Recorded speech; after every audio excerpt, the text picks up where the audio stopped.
Hello and welcome to the reading of Little Pear by Eleanor Frances Lattimore. Today we are reading Chapter 6 and Chapter 7 of the book Little Pear. Chapter 6. How Little Pear Ate Some Green Peaches. You can see here some crops and some men working the crops there. And you can see in the background some trees and peaches and pears, but peaches grow on trees, so peaches will be on those trees back there. How Little Pear Ate Some Green Peaches.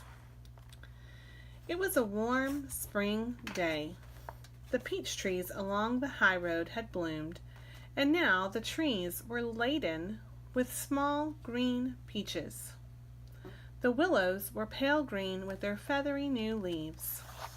This word laden means that they were heavy. There were so many peaches on the trees that the branches were leaning over because there were so many peaches on the trees. They were so heavy.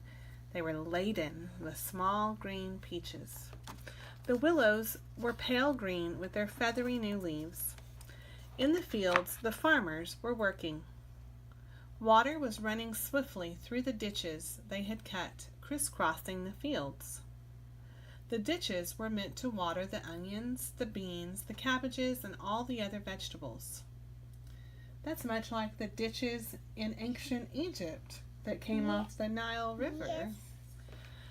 But this is in China in the early 1900s. They probably learned the skill of irrigating by using ditches from ancient Egypt. That was 2,000 years ago. More than that. 3,000. But the children of the village thought they made splendid rivers for toy ships. Little Pear and his friend Big Head each had a ship, and they were made out of coaling, which is a kind of millet. So this word coaling, coaling is like a grain. It would be similar to wheat in the United States. It's a type of plant seed, and it compares it here to millet, which is just a small grain, kind of like wheat that we use to make flour.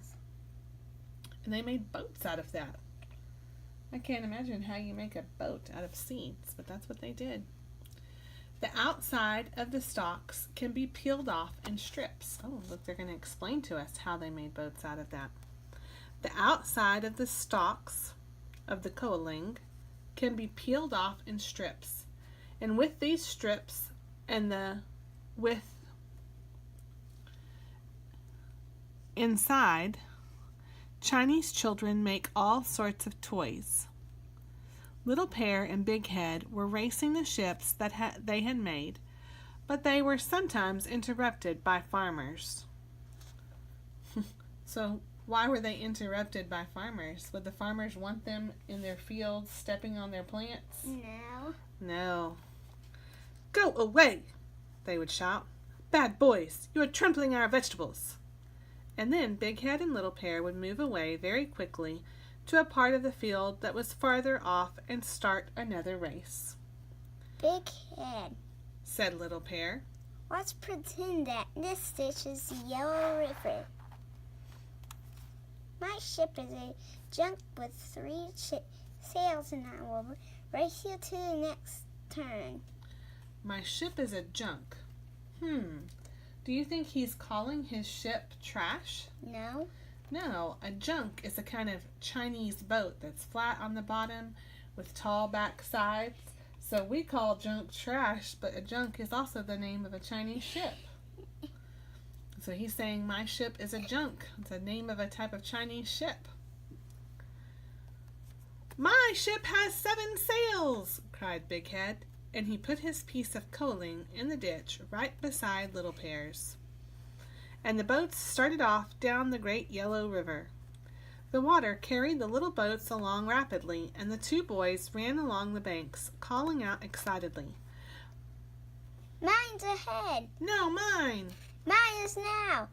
There goes mine. And they didn't notice that they were drawing nearer and nearer to a very angry farmer. Suddenly, "Choo-bah!" shouted the farmer. "Go away! How dare you trample on my vegetables? Run quick or I will beat you!" Big Head and Little Pear were so astonished that they forgot all about their race. They forgot that their boats were sailing the Yellow River. They started to run very fast. "Choo-bah!" cried the farmer again, and he began to chase them. He was a tall man with a shaved head, and he had long legs. Big Head and Little Pear didn't look at him closely, but they thought he looked rather fierce. They ran and ran. They ran in the direction of the high road. Little Pear looked over his shoulder once, but then he went on running faster than ever because the farmer was carrying a hoe. That's a tool that he uses for tilling up the ground, and it would definitely hurt if he hit them with it. This made him look more fierce than before. "If we reach the high road," said Big Head between puffs, "we can hide on the other side." Little Pear nodded, but he couldn't say anything because he was rather fat and he had never run so fast before. By and by they reached the high road and they looked behind them. The farmer had stopped chasing them and had gone back to his work. "He was only trying to frighten us," said Big Head, still puffing. Little Pear nodded. They sat down to rest under the nearest tree, and pretty soon they remembered their race. I wonder where our junks are now," said Little Pear. "Perhaps the race is over," said Big Head. Wait. "Perhaps the race is over," said Big Head. "I think mine won." "No, I'm sure mine did." But they didn't feel like going back just then to see. "Look," said Little Pear suddenly. "do you see anything in the tree above us?" Yes, said Big Head. "Peaches!" And sure enough, the tree was laden with peaches. But they were green. You can see here that there are peaches on every single place on the tree. It's laden with peaches. "I wonder if they taste good," said Little Pear. "I should like to eat some, for I am very, very hungry." Big Head was a little older than Little Pear and a little wiser. "They would give you a very bad tummy ache," he said. Little Pear sighed. He thought that just one peach couldn't possibly hurt, and he felt hungrier all the time. "Big Head," he said, "I shall eat just one peach, and then if it doesn't hurt me, I could eat some more." Big Head agreed that one peach would probably not hurt anyone, so they found a stick and poked the tree. No peaches fell. "They are stuck too tight," said Big Head. "Wait a minute, I will climb the tree." Big Head started climbing, but every time he climbed a little way, he slid back a little way. "This is a very hard tree to climb," said Big Head. "I know," said Little Pear. "Put your hands on your knees and I will climb on your back." "That is a good idea," said Big Head. So he put his hands on his knees, and Little Pear climbed his back.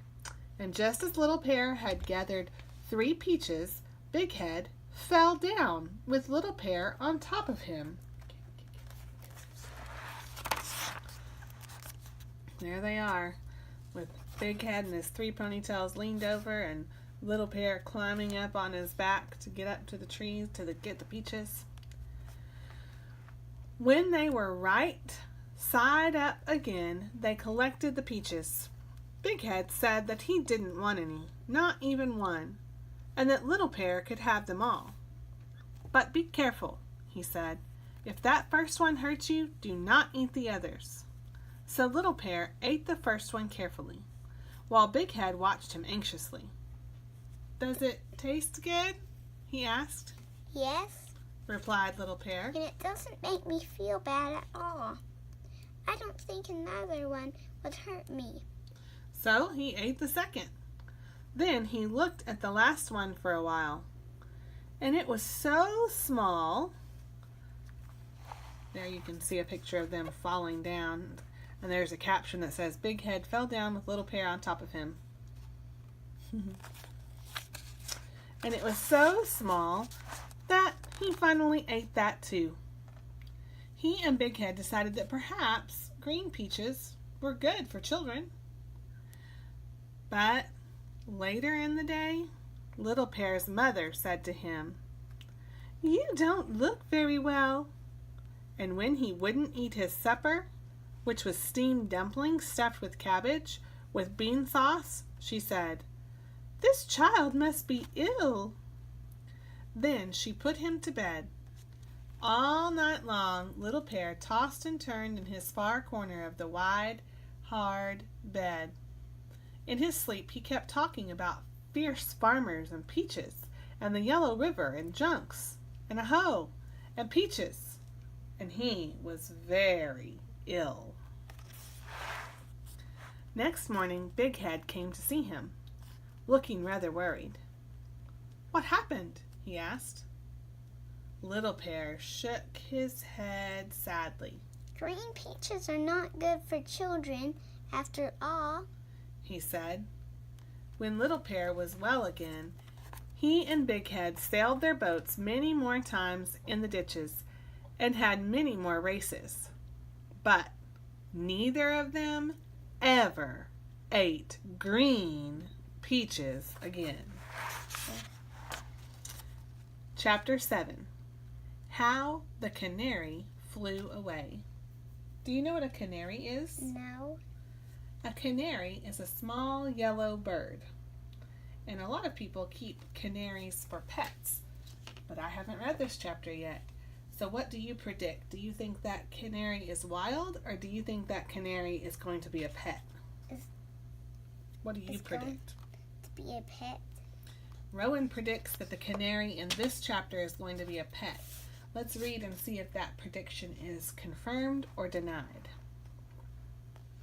Cheep, cheep, cheep, sang the canary in his cage near the doorway. Cheep, cheep.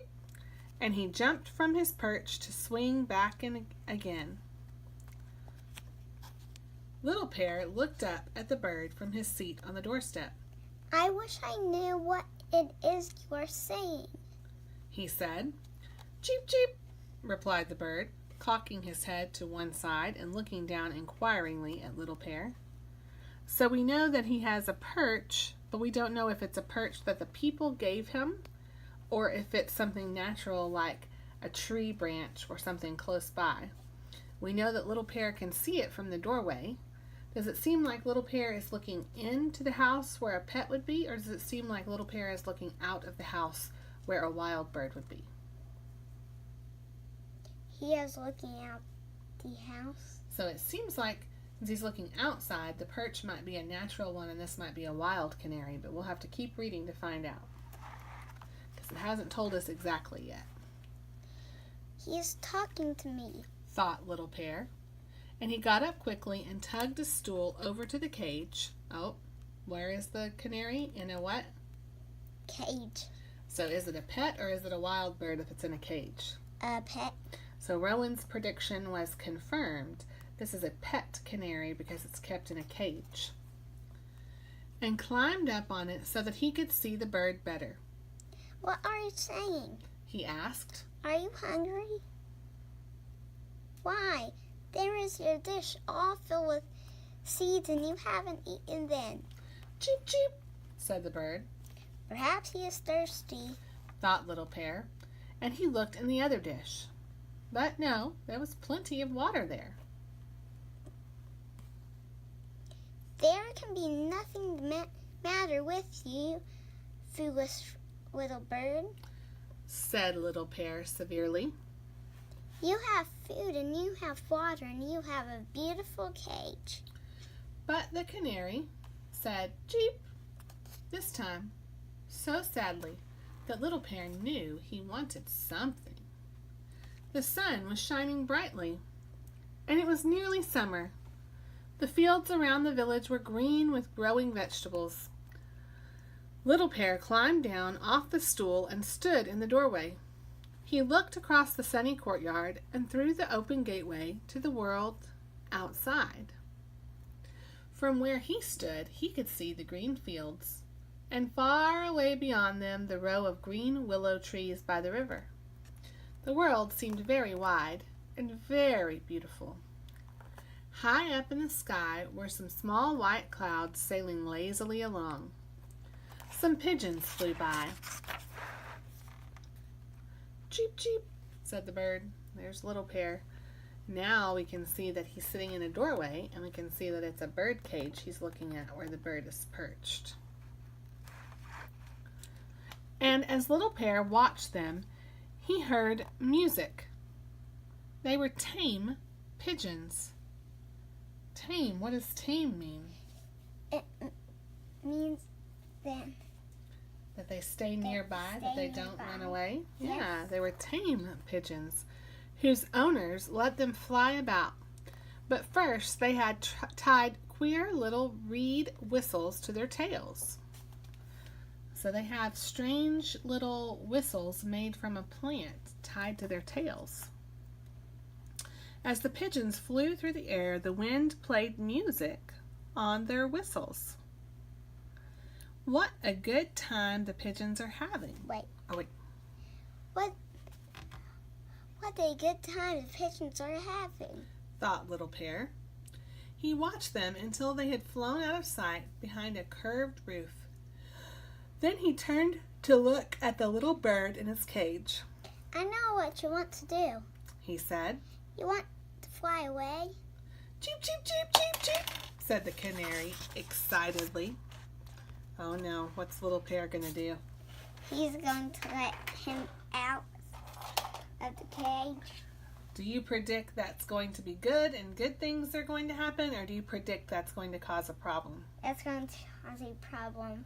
Let's read and find out if Little Pear letting that canary out is good, or if Little Pear letting that canary out causes a problem. Excitedly, Little Pear climbed on the stool again and pushed up the door of the cage. Come back by and by, he said. But the canary was in so much of a hurry to fly away across the fields and into the sky that it didn't even wait to say cheep. Later that day, the family was gathering for the afternoon meal. I must feed the bird too, said Daggoo. But when she looked up at the cage, she saw that it was empty. Oh, where has our canary gone? She cried. He flew away, said Little Pear. You naughty boy! Did you open the door of the cage? Yes, said Little Pear anxiously. Because he has to go. Will he ever come back to us? asked Ergu. I told him to, said Little Pear. The family were all sorrowful because their little bird was gone. Each day, the children looked at the empty cage and watched the sky to see whether the bird was flying back. When one day their father came home with a brand new cage with a little yellow bird inside it, the children jumped up and down with delight. Cheep, cheep, cheep, the little bird was singing. He did come back, cried Little Pear. It's the very same bird, cried Ergu. And perhaps it was. That's the end of chapter 7. Do you think that that little bird, first of all, our prediction was confirmed. Rowan's prediction was confirmed that when the little pair let that bird out, it caused a problem because the whole family was sad and sorrowful that their bird was gone. Rowan, do you think that that bird in the cage is the same bird that he let fly away, or do you think it's a different bird? It's the same bird. Rowan believes it's the same bird. I hope you'll make your prediction to see if you think that's the same bird that Little Pear let fly away, or if you think the bird the dad brought home is a new and different bird. I hope that you've enjoyed chapter 6 and 7 of the book Little Pear by Eleanor Frances Lattimore, and I hope that you will come back for our next video to listen to chapter 8 with us.